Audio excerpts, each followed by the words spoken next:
नमस्कार साथियों, स्वागत है आपका अड्डा 24/7 आईएएस और अड्डा 24/7 पीसीएस के यूट्यूब चैनल पर।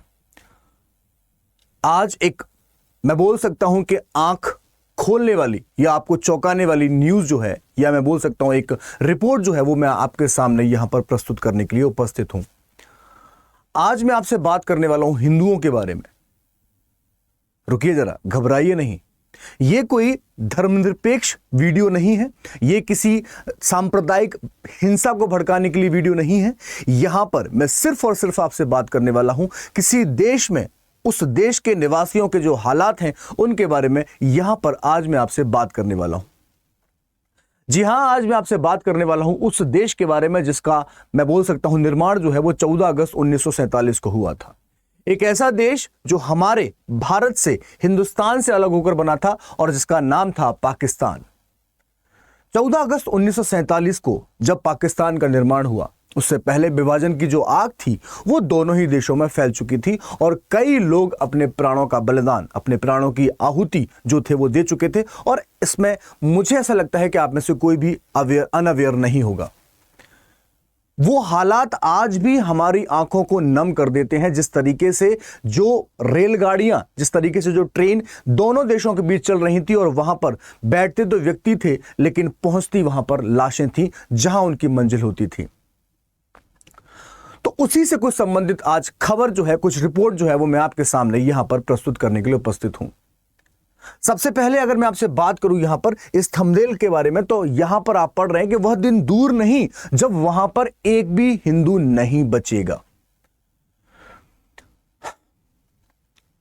जैसा कि आप लोग जानते हैं कि भारत एक धर्मनिरपेक्ष राष्ट्र है, एक सेकुलर स्टेट है और यहां पर हर किसी को अपने धर्म के अनुसार व्यवहार करने की, बिहेव करने की उसको आजादी है। लेकिन जब हम बात करते हैं पाकिस्तान की, तो आप देखते हैं कि वहां पर बहुत सा, मतलब मैं बोल सकता हूं कि जो धार्मिक कट्टरपंथा जो है, कट्टर पंथ जो है, वो वहां पर बहुत ज्यादा हावी है। और वैसा ही मामला कुछ यहां पर मैं आपके सामने यहां पर प्रस्तुत करने वाला हूं। तो जैसा कि मैंने आपको बताया कि 1947 में जब भारत और पाकिस्तान का विभाजन हुआ, तो बहुत सारे लोग जो थे उन्होंने अपने प्राणों की आहुति जो थी, त्याग जो था, वो यहां पर दिया था। और उसके बावजूद भी ये लगा कि कहीं ना कहीं हम उस पर्टिकुलर स्थान पर पहुंच के अपने जीवन को, आने वाले जीवन को खुशहाल बना लेंगे। लेकिन नियति को कुछ और मंजूर था, समय को कुछ और मंजूर था। क्या स्थिति है आज उस देश में दूसरे धर्म को मानने वालों की, किस तरीके से उनको प्रताड़ित किया जा रहा है, वो सारी बातें यहां पर आज मैं आपके साथ करने वाला हूं।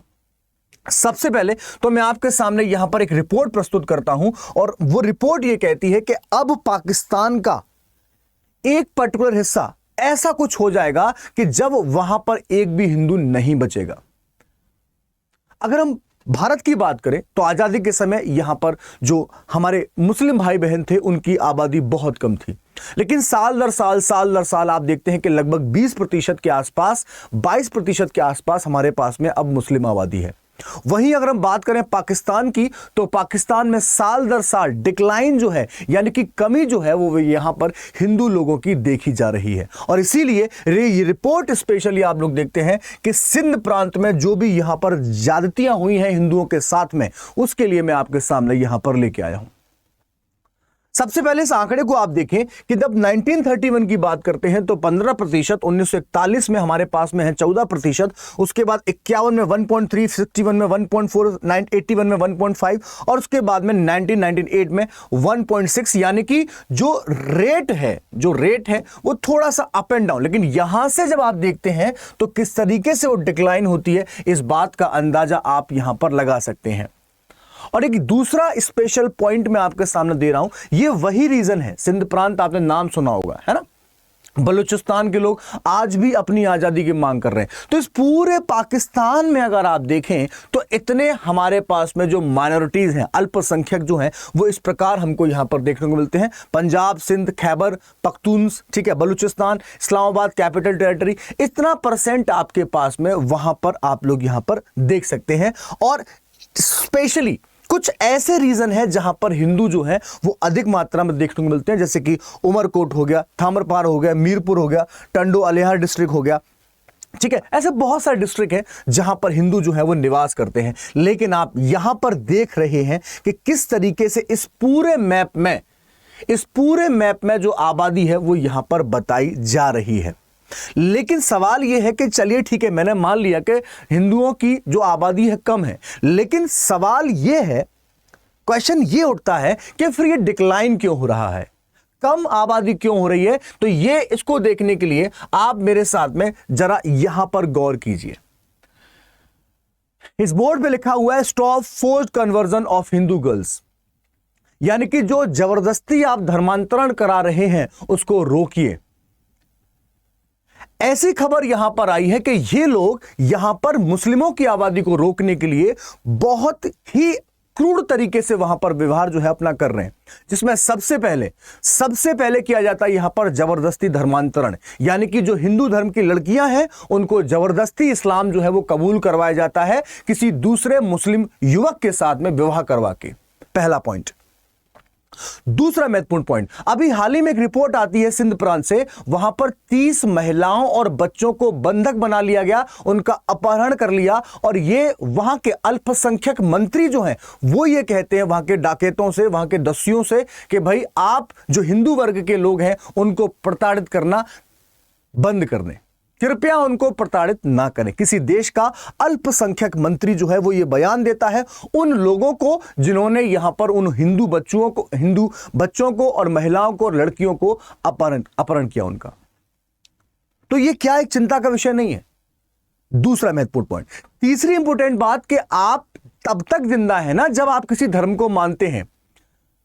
धर्म को मानेंगे, आप उन सारी चीजों को फॉलो करेंगे, और जब अगर वो धर्म ही नहीं रहेगा या उस धर्म का स्थान ही वहां पर नहीं रहेगा तो आप किसको फॉलो करेंगे? और इसीलिए वहां पर जितने भी मंदिर हैं, हिंदू मंदिर जो है उनको एक एक कर तोड़ा जा रहा है, उनको यहां पर क्या किया जा रहा है? समाप्त किया जा रहा है, ताकि उनको मानने वाले जो लोग जो है वो यहां पर नहीं रहे।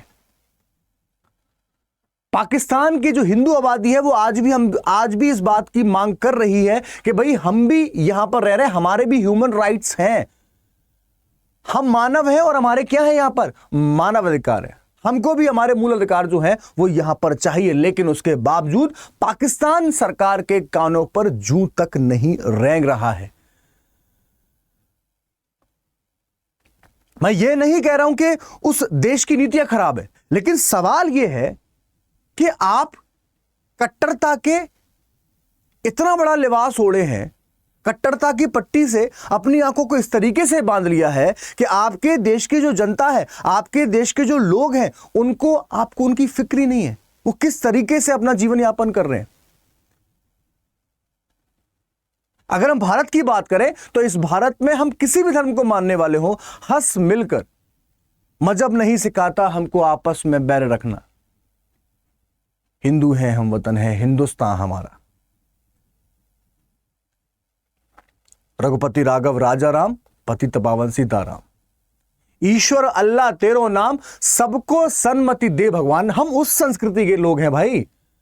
लेकिन सवाल यह है कि ऐसे संस्कृति के मानने वाले लोगों के साथ भी यहां पर आप देख पा रहे होंगे किस तरीके से यहां पर हिंदू मंदिरों को नुकसान पहुंचाया जा रहा है, उनको तोड़ा जा रहा है, ताकि धीरे धीरे वहां पर जो हिंदू धर्म है उसको क्या कर दिया जाए, उसको समाप्त कर दिया जाए। और अभी हाल ही में रिपोर्ट है कि Muslim mob attacks Hindu temple in Pakistan.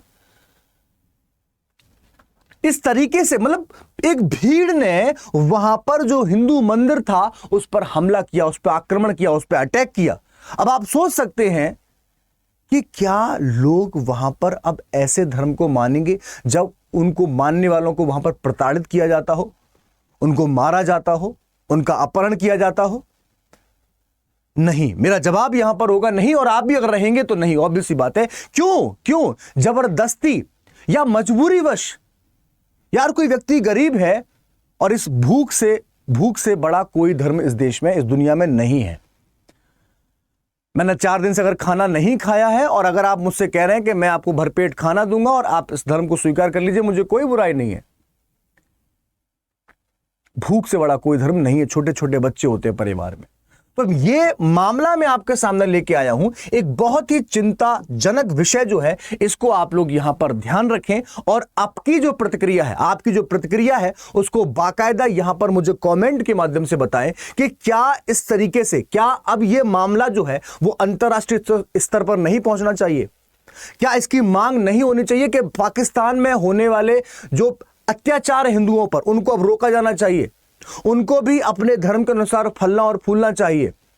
अगर हां, तो आप लोग बाकायदा कमेंट करके मुझे बताएं कि यह सेशन आपको कैसा लगा और क्या यहां पर अब सुधार जो है वो की जाने चाहिए।